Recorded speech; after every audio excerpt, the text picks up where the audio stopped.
All in favor say aye. Aye. Aye. Opposed? That doesn't legalize marijuana. We just didn't do that, did we? No. Yeah, you might have. As a Minnesota state senator, just realizing the state legalized pot, sort of. Here's how it happened. State lawmakers considered a bill that would allow companies to sell THC in edibles and drinks. THC is the active component in marijuana that gets you high, but under the Minnesota law, the THC has to come from hemp plants instead of marijuana plants. Ultimately, though, does the same thing. So, yeah, you just legalized it. Many Republicans thought the law would regulate products, not legalize them.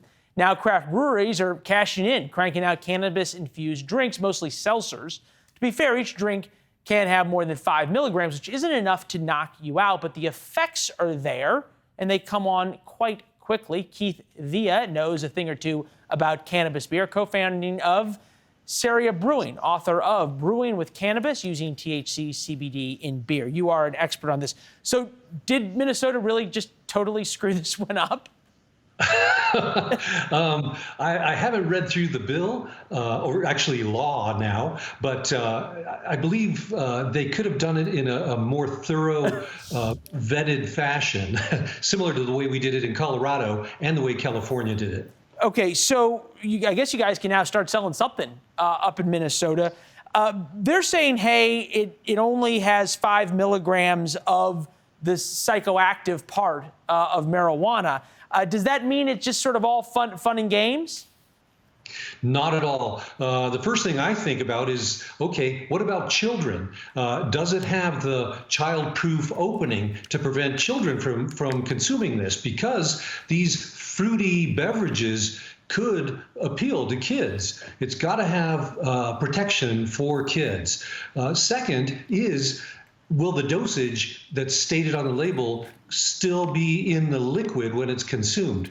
The reason I say that is because if you don't use the right liner inside the can, the CBD and THC will stick to the inside of the can. So you pay a premium for these products, and if you drink it and don't get any effect because it's all stuck to the inside of the can, that's a big problem. It'd be terrible, understandably. This brings up a larger point. And for a long time, sort of the argument about pot, I used to report in Colorado as the medical marijuana to legalization process happened, was always like, look, nobody gets in fights when they smoke pot. Everybody just has a good time. It's really, it should be legal because it's not nearly as dangerous as alcohol. We're now starting to see indications that it is dangerous. People driving high, for example. A lot of issues with psychotic breaks of people who are heavy users of marijuana. Do we really fully understand yet how this is happening and the unintended consequences, if you will?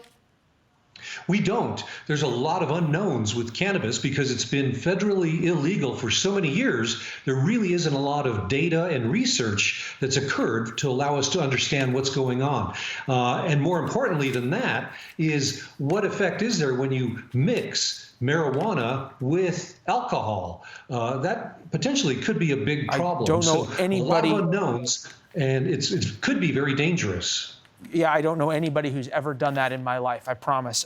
Keith, it's good to see you, my friend. Thank you very much. We appreciate it. Wish we had more time. If Minnesota tries to change the law, we'll have you back. It's good to see you. Thanks, Leland. Thanks for being with us this evening. Marnie Hughes with Prime is right now.